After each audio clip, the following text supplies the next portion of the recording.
All right, welcome to another episode from the Chart Readers. So I'm a little behind on videos. I at least want to cover BBAI and RGTI on this video. If I've got time, maybe I'll throw in a third one. All right, but big day on BBAI, and really I think yesterday's candle was extremely telling of the potential that today had. All right, I can easily say I was not expecting volume to go from down here all the way to up here. I think this is a beautiful example of why I always say volume is king, volume is queen for the ladies watching this, right? But when you've got the technical setup, when you've got some real fundamental news, there was a US Navy contract that actually came in for the company. When you've got the technicals, you've got the volume, you've got the fundamentals.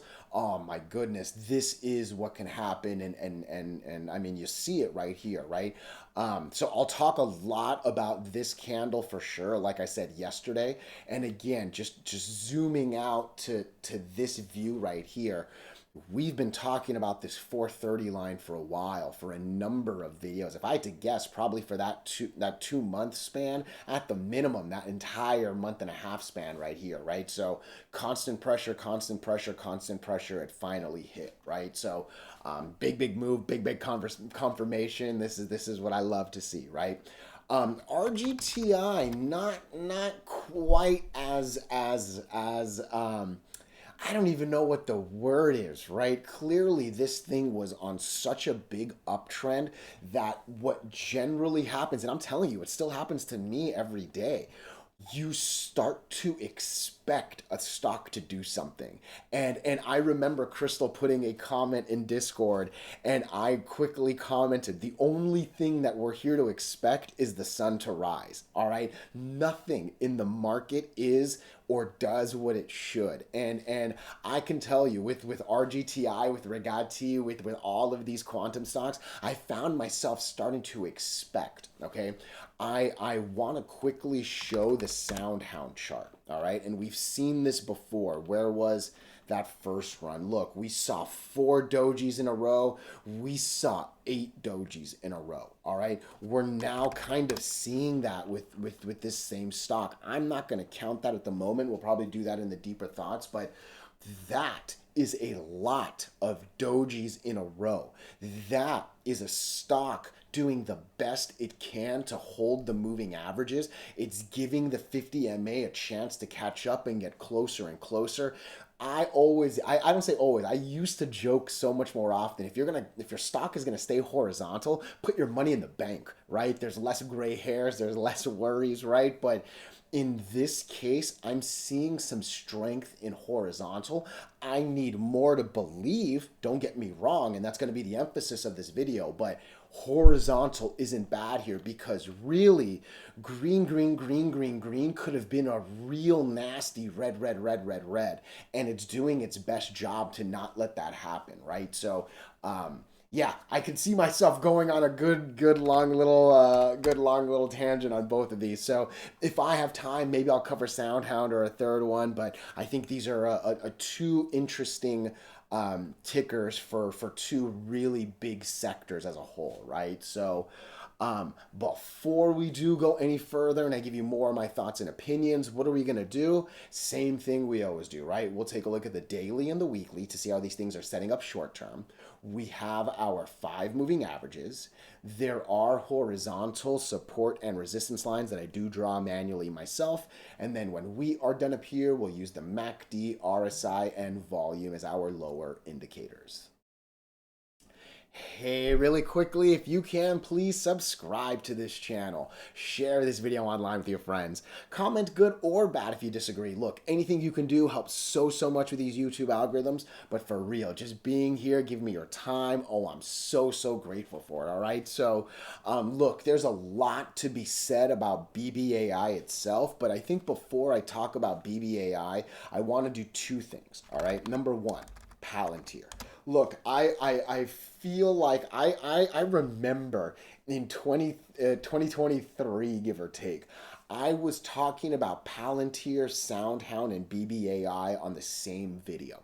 The three of them were like those one, two, really, C3AI was probably the fourth one, if I had to say. Obviously, NVIDIA was the fifth one, but those were the speculative ones at the time, right? There was a moment. The point of what I'm saying is there was a moment where Palantir dictated what the AI stocks do. All right. I think Palantir has changed itself to more of this government powerhouse than any little silly AI play. You know what I mean? But that gap up earnings reaction, I think, did a lot, especially for BBAI.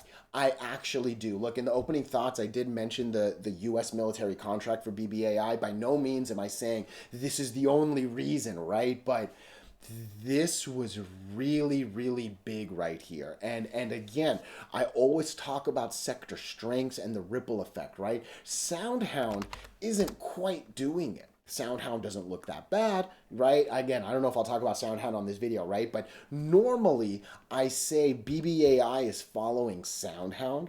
Right now, my best guess is maybe it's Palantir. Maybe it's the fact that Soundhound, and I'm zooming out for a reason, right? Soundhound has broken all-time highs, right? Like all-time highs was somewhere between here and here, depending on what you want to call it. We've been all the way up here, right? So, some of it is, hey, Soundhound did it, maybe BBAI did it. Some of it might be Palantir, but, it's not this for sure, right? So to me, Palantir was an easy thought, all right? From there, look, I mentioned in the opening thoughts how important I thought Tuesday was.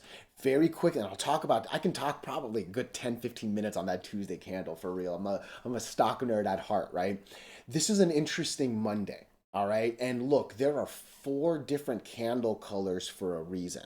There is more to stocks than good and bad. All right. And having four colors is an easy way for my little simple head to understand that. All right. Look, this is for sure a red candle. This day did worse than Friday, but look in the details over there. We open down here at 380 and then go all the way up to close right there at 423. Someone made some decent money on that candle instead of just looking at a 0.024 loss as a whole, right? Clearly worse than Friday, like I said, but that's actually a good bad day. That sometimes triggers nice little moves, and Monday was a little bit of a signal, not a big one. Volume wasn't there, RS MACD wasn't even read over. Like it's not like this Monday one was the important one, but hey, Monday mattered a bit. This Tuesday candle, this was the candle that mattered. All right, I'm going to delete the line, but to me, the loudest thing was the fact that we got over the biggest candle to the left. I mentioned that in the Discord a little bit before I started to record this. All right, that's something you hear me say all the time. What was also happening was this 432 battle that I was talking about, right? When I zoom out, this was the entire recent battle, okay? Our yesterday did better than the best battle candle. I hope I said that well. I'm trying to simplify things so it makes sense, right? But this day right here, this candle right here, that was the best day we had against this line.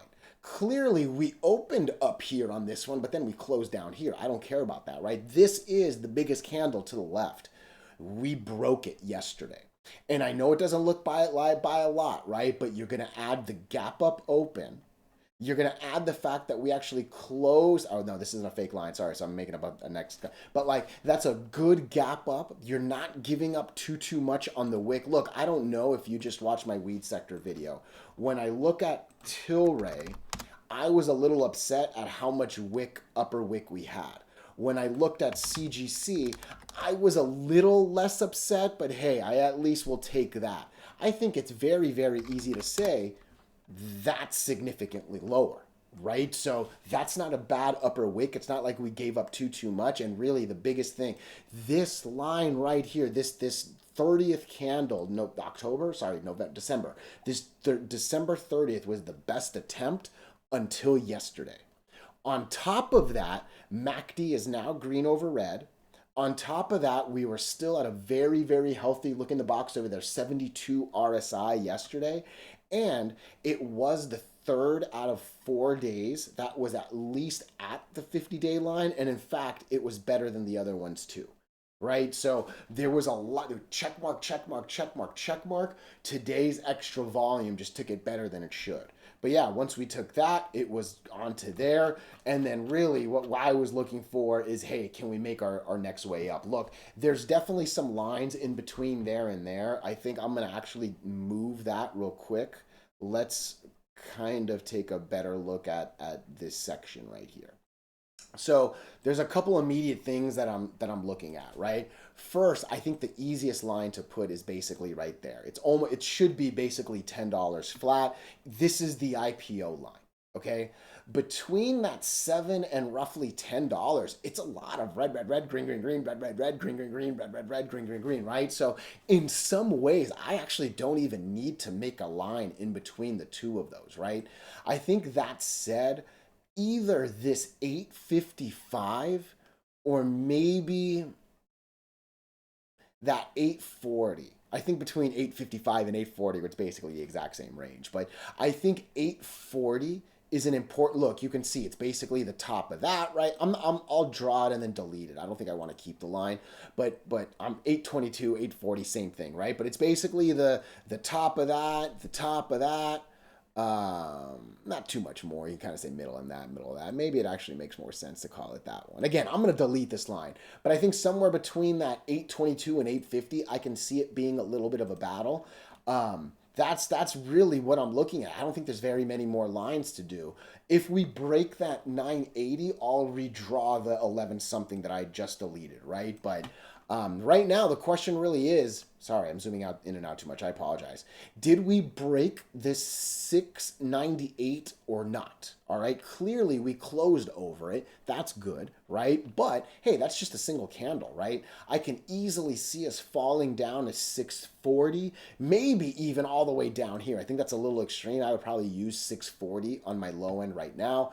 Otherwise, yeah, we actually did break that. And like I said, somewhere in between 820, 850 is what I would be expecting next. All right. I think volume is going to be very, very important. And let's just zoom out really quickly. Today was the biggest volume day in BBAI history. Let me say that one more time, just in case anyone was in the bathroom and coming back right now. Today, by almost 2.6 more than the number 2 day.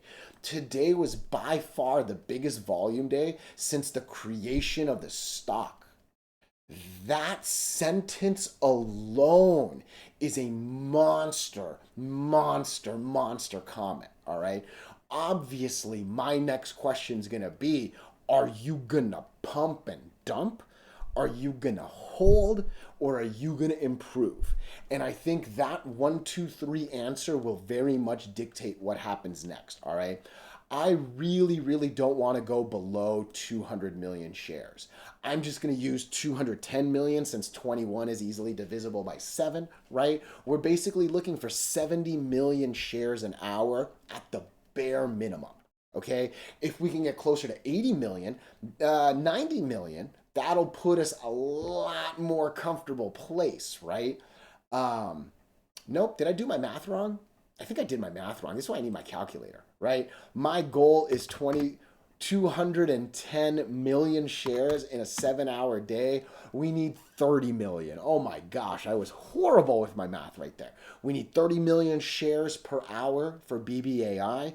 If we can get a little closer to 280 million in a 7-hour day, we'd be closer to 40 million. I knew those were easily divisible. That was just some embarrassing math right there. Oh my goodness. My elementary math teacher is upset somewhere right now, right?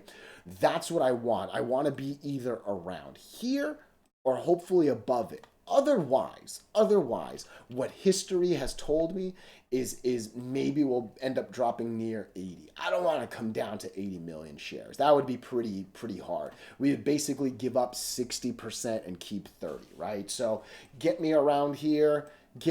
Look, in some ways, even 160 would be a pretty good volume, but let's kind of set our expectations a little bit higher, all right? So We talked about the way up. We talked about the way down. We talked about volume. We talked about yesterday. That was a pretty good 15-minute. Let me just end it with the weekly chart ain't too bad.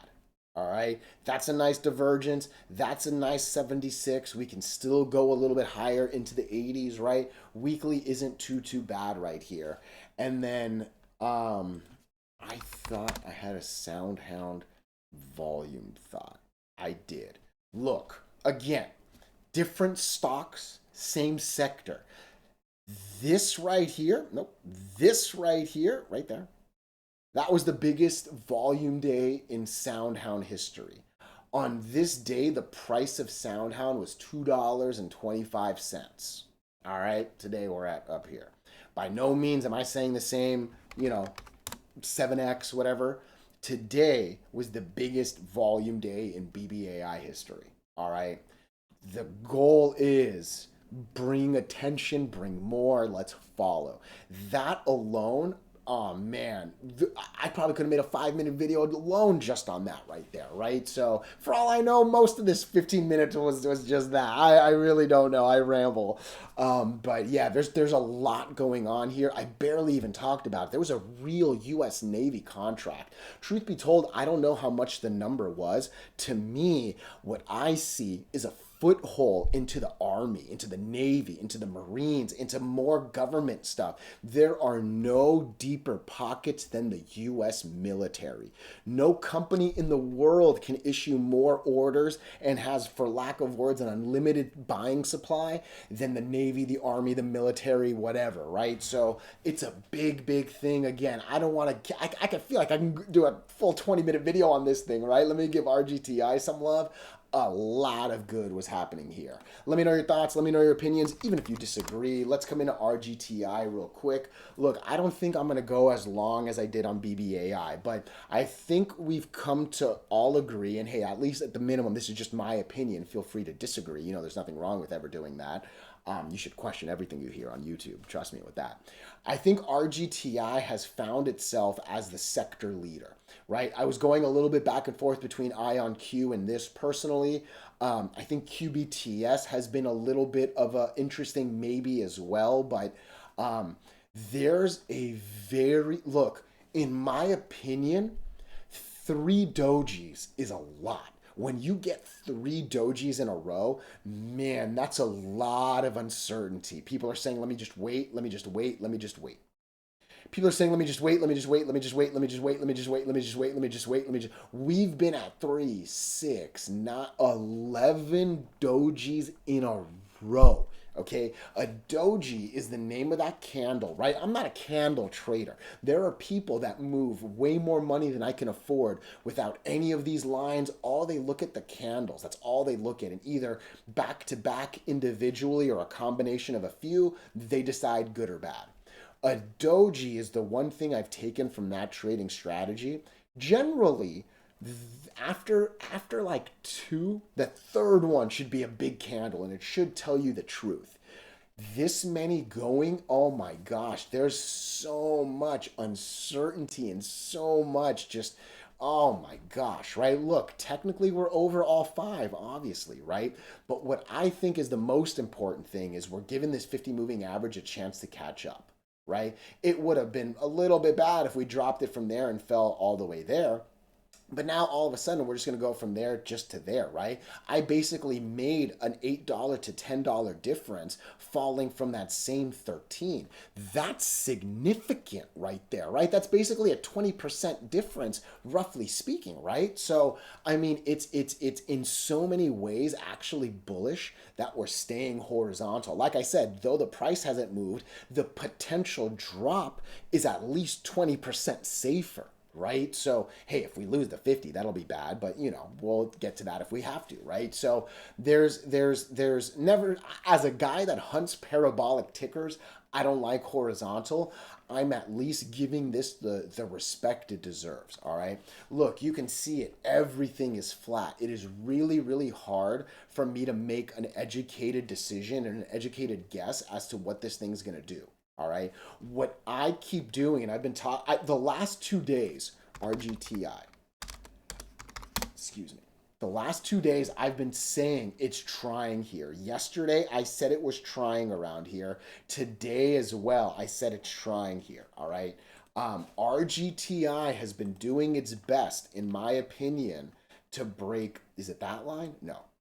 Is it that line? Look, I say it all the time. When I'm moving my money, I'm looking at something called the 1 and the 2. It's not that different from this, but it is different enough. And I can't find the exact line, but man, it's trying. It's trying. It's trying. I don't know if it needs to get over. Truth be told, that's going to be the safest line. If you're willing to wait for this thing to get over 1544, you can see basically the top of this candle. That's going to be the real money line.